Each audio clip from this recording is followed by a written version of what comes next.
Hey po, andito na naman ako magluluto ng storage na ako. Magluluto na ako ng manok. Pipritohin ko lang kasi ako lang naman magkain. Yan guys, magprito ako ng manok. Yan, painitin ko muna yun.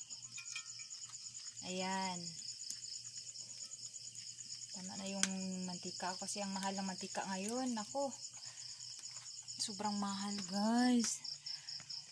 Mga bibilihin ngayon ng mantika. Alam niyo ba magkano yun dito sa Pilkuan, sa Mindanao? Alam niyo ba kung magkano yung ganito? Isang bote 35 na. Kaya ganun kamahal ang mantika. Hindi ko lang alam kung magkano dyan sa inyo. Pero dito sa amin napakamahal. Kaya kailangan ko talaga magtipid guys. So ito, nagbili ako ng manok, kalahati lang. Ay, hindi ata ito kalahati. So yan guys, pipritohin ko ito. Marinate ko muna ito guys kasi pipritohin ko.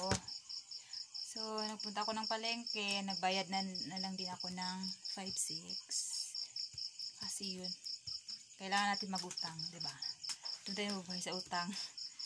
Sa 5-6, ang importante yung 5-6.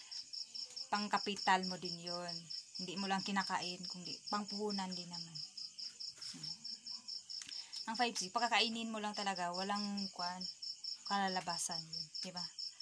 Kaya nag 5-6 ako kasi pinagdagdag ko sa ko, pang kumpra sa tindahan. Alam niyo ba yun guys? Ang hirap ng buhay pag walang laman ng tindahan, kasi wala kang makuhaan ni piso, diba? So, ayan guys, kinakuan ko na itong manok. Ayan.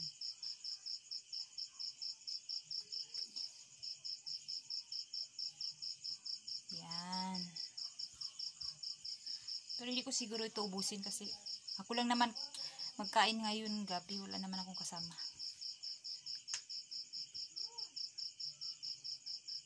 Kaya konti lang lulutuin ko.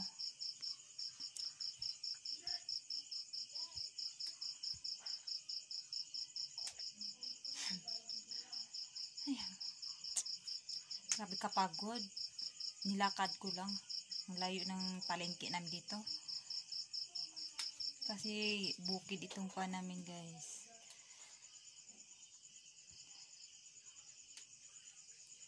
Kaya natatakot ako. Kala ko may yung mga kumukuha na ng mga bata. Yung nasa likod ko kanina. Kaya tumakbo ako ng mabilis guys. Alam niyo ba yan?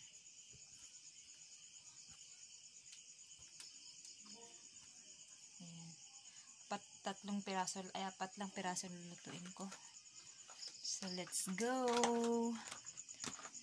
Ilalagay ko na ang aking chicken. So mainit na siguro to. Pwede nilagay kakamayin na lang para hindi pa man siya mukha. Ayan.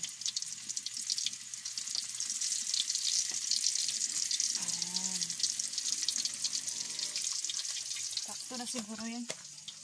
Bukas ko na lutuin yung iba guys. So ito guys, itatago ko rin to kasi gagamitin ko rin to bukas. Kaya itago ko na rin to. Sayang kasi.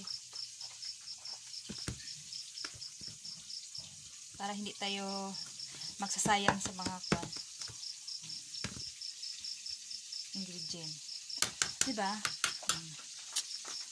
So ayan.